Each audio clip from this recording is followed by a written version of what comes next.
2003 was the official birth of the PRA, but its genesis actually began in 1999.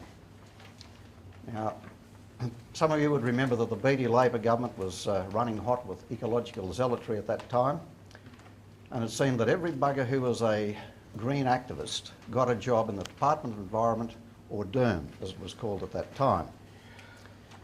And they were being encouraged by the Beattie government to prove that they were the protectors of all land and water.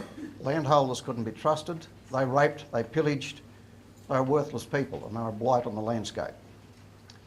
And in particular, Minister Rod Welford was the man who really brought the new green extremism to the front in his portfolio, which was the old Department of Lands. Rod was a green activist before he came to Parliament, and he regarded land development as nothing more than environmental vandalism. He actually referred to me as an environmental vandal on the National Country Hour of this country, just after they'd charged me with a crime. So here we had a Minister of the Crown referring to a person who'd been charged by his department as an environmental vandal on a National Country Hour. And I thought, I wonder where the presumption of innocence ever went with this type of thing. Now, a lot of you people may have thought that this all happened with the Vegetation Management Act. It didn't. It was actually under the Forestry Act. And for some strange reason, the Forestry Act in the 1950s, when it was introduced, I think it was 1958, I'll stand correction, could have been 56, but say it's 58, it contained some of the provisions that the VMA was modelled on. And in particular, one was that you had no right to a mistake. And that mistake was whether the department made one or you made one, you couldn't claim it as a defence. And in particular, in my case, which was galling, we had a permit to clear an area of land. And the permit and the map that was drawn, which was not drawn to scale, showed you could clear an area of land, which happened to include 100 metres by about 3k long of a unfenced road reserve. When it was found out that the permit actually approved the clearing of the road reserve, they relied on the law that says you can't make a mistake. When we said, well, it wasn't our mistake, the department actually mapped it in. Now, stiff cheese, old buddy, you were supposed to find that out for yourself. So that was the genesis of that no mistake of fact, you have to prove your innocence. All those things were then transferred right over to the Vegetation Management Act. To get away from that, the Land Act did not give them much scope to go into all this stuff, but as I said, the Forestry Act did. The first forays into prosecution actually happened just after the 60 Minutes program on Channel 9, which was focused on land development in Queensland. Now, I was the spokesman for the landholders on that TV show, with Richard Carlton as the lead reporter. The funny thing was about 4 different landholders were interviewed on that TV show on 60 Minutes. And after it was over, a man who had just recently left the department came and said to me, Peter Beattie has said there'll be no more 60 Minutes programs and no more defending of land clearing in Queensland. Every single person who appeared on that program who was a landholder was prosecuted by the Queensland government. Just think about it. Everyone was prosecuted. That was the way to shut us all up.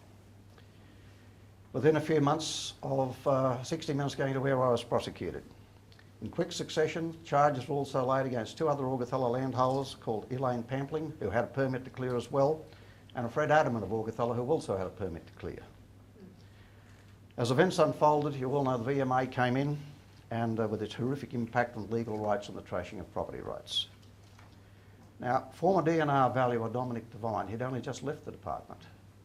He was appalled at the ramifications of the VMA, and the 2 things that upset Damien most was the intimidation and the bully boy tactics, and prosecute as the first line of defence. So the culture to prosecute everyone is rampant. There's also widespread confusion among our landholders who, mostly in regards to law with landholders, we're such a criminal bunch, we never appeared in anything except the land court. And when this all first blew up, we thought, oh, well, the land court lawyers are going to be the best people to handle these measures. It turned out it wasn't. What we had misunderstood was that prosecution under the Forestry Act or the Vegetation Management Act were what they call quasi-criminal acts. And you didn't need a land lawyer, you needed a criminal lawyer. It's just like a specialist who specialised in tonsils trying to operate on your testicles. He didn't know very much about it. But we soon found that out to our dismay that we needed a different type of lawyer. Now the government was prosecuting with the highest profile lawyers they could find, and I was a bit appalled the first time I went to court to find a barrister was there, a senior counsel from the government. And as the court case went on, in our court case in Charleville, we had, in a magistrates court in a little dinky joint called Charleville, we had Queen's Counsel Bob Mulholland, who normally prosecutes in the High Court of Australia or the Supreme Court of Queensland, and Russell Hanson, who again is a typical man who only operates in the High Court of Australia, two of the top silks in this country, fighting about a land clearing matter in a little dinky court in Charleville. So that was the sort of resources they threw at it and the sort of money they threw at it. I was lucky Russell Hanson was married to a cousin of mine, so that helped a little bit. Anyway, AgForce at that time was wavering in its resolve and not really putting the hard facts and the benefits of development in the media. So we're all losing traction. We're being swamped. And it was in this climate and at that time that Dominic Devine, a vet out at Charleville called Michael Flynn, another big landholder out there called Noel Mobbs, and a real estate agent called Des Cuff. Those four blokes actually formed Property Rights Australia. They could see that what was happening, if it wasn't derailed, there'd be no property rights left for any landholder in this country. And today, those four blokes are the people that we should thank for the organisation that we've got and for the victories that we have. Because without those four, who've all moved on to other things and ill health has forced a lot of them out, we wouldn't have had a chance. PRA was born, a new player entered the game. The first PRA conference in Roma was a stunning success. Dominic and his team they'd settled on some principles. And that principle was mix sound science with sound legal advice, and it's difficult to lose an argument. That was the two simple things they ran on. And they selected their guests beautifully. The first was Dr. Jennifer Marahasi, an environmental scientist who at that time was working for the sugarcane blokes up in North Queensland and exposing the problems that was running it with the claims that the cane fellas were killing the barrier reef. And Dr. Wolfgang Kasper, who is a huge advocate of property rights and also the freedom of speech and basic freedoms for political freedoms in this country. He was attached to the Institute of Public Affairs in Melbourne. Now those two perfectly fitted the principles of good science and good law. And at that conference they took apart the VMA, line by line. They took apart the laws that underpinned it and the policies that underpinned the government attack on landholders. It was tremendous. It was a tremendous experience to be there to see professional people standing up and taking apart the laws that were only supposedly to calm and to control rednecked graziers. Unfortunately, PRA was always resented by AgForce. I could never understand why, because we were supported by lawyers, we're supported by the Civil Liberties Council of Queensland, legal academics, as well as the landholders. But anyway, Dominic and his team, they capitalised on the radio and print, and without going into a chapter and verse, 6 years later, we won our case. And it was a crushing defeat for the Labor Party and the Green Machine when we won, because they'd thrown everything they could at us. 7 court cases, the highest paid legal team that money could buy, and they still blew the lot. It cost us a lot, but the victory was very sweet. As a result, the prosecutions against the Pampling family, the Adderman family, and we don't know how many others, because DNR would never ever reveal how many other cases were dropped. They just were silently dropped and went by the way. They never ever made it to court. So another issue had then arisen with the PRA, and this time it was an insidious one. In the VMA, they tried to bring in something that would conflict with your right to feed stock in drought times. And suddenly another writ, a burst of prosecutions went forward against the Van Riet family, the Connolly family, the Knight and Simpson families, all down in the south west of Queensland. They were all singled out for prosecution, and their crime was feeding their livestock on the same trees that they had paid their freehold costs to own. That's what it was all about. Again, it was PRA that came in. All these people came to us. They were all assisted. And again, some heavy defeats were inflicted on the government. And probably the sweetest one for me was culminating in the Director General of DNR being convicted of contempt of court and ultimately losing his job. So the PRA team, the blokes who didn't, Phil Sheridan, who's here, he had a big hand in that one, and Phil deserves a lot of credit for that. Without them, those blokes would have been trampled over. John Purcell by this time had succeeded Dominic Devine as chairman, and he inherited a boiling controversy because a lot of people are coming to us and saying, look, the state does not have the right to legislate for this in Queensland. The state is confined by a plethora of laws that people had dug up, old English laws. And this was running at boiling point. They said we should be challenging it. John undertook to try to go to the High Court to have it overturned if possible. And to that end, and I was on the board at that time, we went to seek probably the best legal advice we could in Queensland. And unfortunately what it said was that the state is what they call the supremacy of the Queensland Parliament, and it exists in all the other states too. So long as the state does not interfere with the Commonwealth rights to legislate, the state can do as they bloody well like. That is the simple facts. If you've got the hands in Parliament to bring in a law, then that law stands unless you have contravened a federal law. Unfortunately, a number of people would not accept the reality of what PRA had found out. Several cases went before various magistrates' courts and district courts on this flawed premise that the state did not have the power to legislate. They all lost. Some of them even took it as far as the High Court.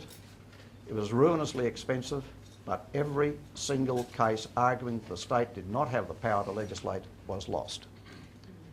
And we'd learned a harsh lesson in that barristers and lawyers are just like graziers. You know, some are excellent, some are awful, and you had to be careful in who you selected. Above all else, you had to avoid the unqualified people who espouse things that you would love to hear, you wanted to hear, but you never ever should have taken notice of because they were wrong. They sounded simple and wonderful, but they simply could not be successful. And the other lesson that we learned was the court system is ruinously expensive. John Purcell had two very distinguished supporters who slammed the VMA in his time. Dr. Bill Burrows, who I'd worked with for some 20 years before that. He's actually married to a schoolmate of mine, so we had a little bit in common. He gave scathing critiques of the VMA and pointed out how it cost Queensland over $1 billion in lost revenue, despite what Beattie and his team said. The other was Professor Suri Ratnapala of the University of Law at T.C. Burney School in Queensland. He pointed out the VMA actually violated the UN Charter on Civil Liberties. John then had calls of help from Tasmania. We went down there to help those people who actually were fighting a case where the government was trying to overturn a voluntary code of management for lands in Tasmania in regard to native species. And because there was no uptake of native species, and the reason was simple, the farmers who had probably invested millions of dollars in improved pasture, etc., had to, under this legislation, let it go back to native species which didn't feed wombats. So that's why there was no uptake. And we were called down there and attended meetings in Tasmania, and the Tasmanians come up here, and we alerted them to the similarities to the VMA, what to avoid, what legislative changes to actually ask of their government. And actually, it was a pretty good turnout. Ron Bainish became our next chairman. Ron soon tapped into the strong unrest in Western Australia and South Australia. In particular, the Thompson family in Western Australia had a battle going on with a feedlot which had been tentatively approved and then taken away after the Greenies kicked up a fuss. Cost them over $1 million and bankrupted the family. They ended up going back to the United States.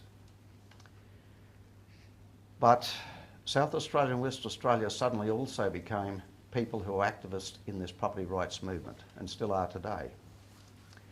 Ron was probably responsible for, again, one of the most illuminating prop conferences you've ever heard. He had one at Emerald. And this was when the carbon tax was coming up. And the people Ron had there was Professor Bob Carter of the James Cook University of Queensland, Professor David Archibald, who had lectured all over Europe,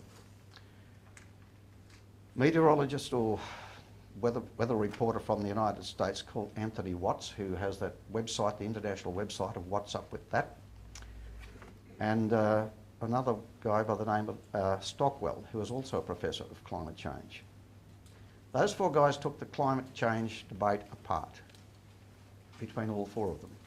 In particular interest was Anthony Watts, who was a red-hot greenie, who drove an electric car, who planted plants virtually on his toothbrush to reduce greenhouse emissions. He was saved by a chap who came to live next door, who, after hearing the zealotry, said, "I think you should read this." He was a retired meteorologist and dropped all the data in Tony's lap. Tony started to read it and suddenly realised he'd been sold a dud. And now Tony is probably the greatest anti-greenhouse gas global warming campaigner in the world. A new insidious threat had been spawned and joined up with the coal mines and the coal train signs at this time, and that was coal seam gas. And we had the horror stories, and we've heard them at our conferences, of the impacts, particularly in southeast Queensland, and they still exist today. This time the opposing team had significantly changed. We weren't fighting the greenies so much anymore. Actually, they were trying to become our mates. But this time it was the mining companies and the Queensland Labor government who wanted to walk over the top of everyone.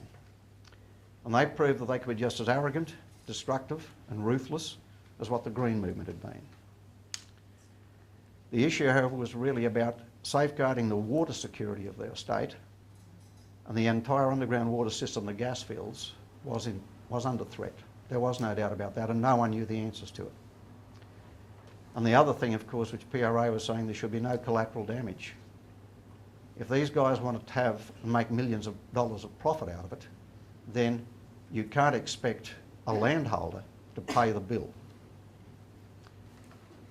Entire farms were impacted. If you like to fly over it with spider webs, roads and wells and pipeline trenches, the impact was incredible. The so-called compensation good neighbour policy just did not seem to work. And Ron and others went into that, and they went into bat well. The days of Labor rule were coming to an end. The PRA presented a new blueprint for the future agriculture of the opposition, including a new Department of Food Production and Land Management. Well, they never called it that, but we got a new department anyway. As far as I know, we were the only organisation in the country calling for a new department. So well done to all you other people out there who talked about it. We convinced someone about it anyway. To me, when the Labor Party was finally crushed in that election, Campbell Newman was like a breath of fresh air. I'll never forget, he came to the Beef Week in Rocky, and probably the most important thing that he said was, "You've got someone now in government who is not against you." So that was a hell of a change. We'd had 15 years of it being the other way. Joanne Ray was now our new chairman, and she inherited the latest, or one of the new ones, new problems that we had. And this time, one of our old enemies, the Worldwide Fund for Nature, or WWF it's called now, they'd infiltrated the Cattle Council of Australia and MLA. They'd changed their brains to sawdust with white anting them or something like that, and they was demanding even more protocols now than what we had in Australia to regulate grazing land. And most people don't know how many laws we've got regulating grazing land in Australia. Federally, state and local. But there's something like 17. And they wanted to introduce another one called a voluntary code, or a right to farm, virtually a social licence to operate is the words they go. So you were going to have a social licence to operate over and above what all the legislative requirements of Australia were. And this from a mob of people who are unelected, unaccountable and unsackable. And most of them live in the United States or Europe. Actually, this group attacked those proposals at Beef Week quite vociferously. Our chairman, I think she led a thing which she called a rant she started. It was a rant that counted, because by the time Joanne had finished and then the rest of us had gone through it, there wasn't anyone standing up talking in support of it. Eventually, the Round Table for Sustainable Beef Production in Australia has been abandoned. They have gone to join the international one, but at least the Australian one's off the list at the present time.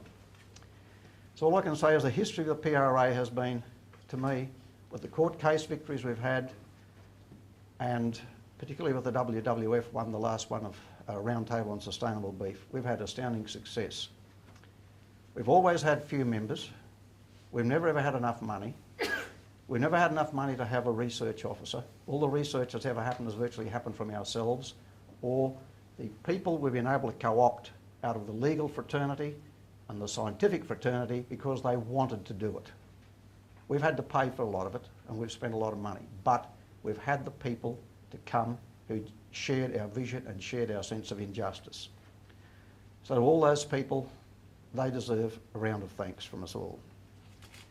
The thing that all I can say is we have relied on that sound science and sound legal advice virtually ever since that day one, and that's what's got us where we are. And I'll put it to you, this formula does bring respect. There'll be disappointments, there always are. There'll be conflict of opinions within the board and within our own people, and that's always going to happen because we have opinions. But the formula, if we follow it ruthlessly, it will prevail. There is a lighter note. I want to point out that the chair of the position of the PRA is a health hazard. Dominic Devine's had heart attacks. John Purcell's had his health problems, and Ron Baines has just had open heart surgery. So I just can't wait. I hope Joanne don't fall off the perch shortly. And as members, I think all we can do is salute every single one of you for helping us through, because without you, we could have done nothing. It's very, very lonely when you're facing prosecution, and even when you're on this board, because we seem to be always outnumbered, and even the people who we think actually should be on our side often for some reason turn away and go the other way. I can't close without actually touching on one other subject, and that subject is the current Newman government deserves credit for at least moving to ease the burden on the VMA. And I acknowledge that greatly, particularly in removing the penalty provisions and the loss of legal rights we had under VMA. There's a long way to go. And without going into it greatly, I'll just touch on a couple. The two great issues that were not covered yet, which they have not addressed, are woodland thickening and encroachment of vegetation. And this organisation and all you people here are going to have to talk to politicians to get this pushed, to get sense out of it. Woodland thickening has been around for a long, long time. And I just want to touch on a couple of things to remind you of this. You think it's only a new phenomenon. A scientist called Lunt in 1998 in southern Victoria, 1998, found that the tree density had changed from less than 20 trees per hectare in the early 1800s to 3,565 in 1996. That's tree thickening. Less than 20 to 3,565. The Royal Commission in 1901 in the Cobar-Byrock area showed that open box forest country with Kurrajong, an occasional pine tree, had turned into a noxious pine scrub. Eric Rolls in 1981 found that the pillager scrub, which is now called the national icon, did not exist 100 years ago. Walker in 1981 found that in 1847 the poplar box trees around Dirrumbandi had a spacing between 50 and 100 metres. Today it's a closed forest. The Australian Forest Profile report stated that white cypress pine forests currently cover a greater area than they did before European settlement. Stan Blake in 1938 found that brigalow had invaded both grassland and eucalypt forest and replaced them with acacia scrubs. The other one, which is incredible, is water. There are 5 international reports and 1 Australian report documenting the decreased water flows and tree infestations due to tree infestation and plantation of trees. In all, there are 20 printed reports peer-reviewed by a variety of authors which show vegetation change ranging in Australia from 1827 to 1995. As well, there are 11 international reports with similar results date from 1844 to 1995. So it's not graziers talking about these things. These are international scientists, peer-reviewed, who've proved that this is happening. So all I can say to you is this. The government is sympathetic, there is no doubt about that. But they are going to be under enormous pressure from the Green movement in this country to move slowly or do nothing at all about loosening the chains even further. And it's only with persistence and people like ourselves supporting them and espousing these things in public that's going to help them help us. In closing, I want to quote you a few headlines that's made it. I'm sure you'll appreciate this. The first headline or report was Glacier Bay ice retreated by 50 miles. Dramatic climate change in Virginia. Report on significant climate change of Great Britain. Snow is nearly a thing of the past. The Maldive Islands disappearing under the sea, wasting away. Temperature in Central Australia hits 135 in the shade. Captain McClure saw no ice in the Beaufort Sea in August. Northwest Passage, open water found in the Arctic Basin in May. Arctic explorers discover vast open iceless polar sea. California struck by intense heat wave, 130 degrees in San Bernardino. US winter brings incredible cold and snow. Mississippi River freezes over. Frigid river in Paris freezes the River Seine. A Maldive island completely disappears. New York Times reports on worrisome climate change. Arctic summers believed to be almost free of ice. 140 degrees reported during Australian heat wave. Baltic Sea frozen. Global warming brings heat waves, hurricanes, earthquakes and yellow fever. US Congress considers climate engineering legislation. Complete change of climate makes adobe useless as a Nebraskan material, building material. You know the crazy thing about all this? The last report was 1888. They all started in the 1700s. Is climate change new? No, it's not. Thank you very much, folks.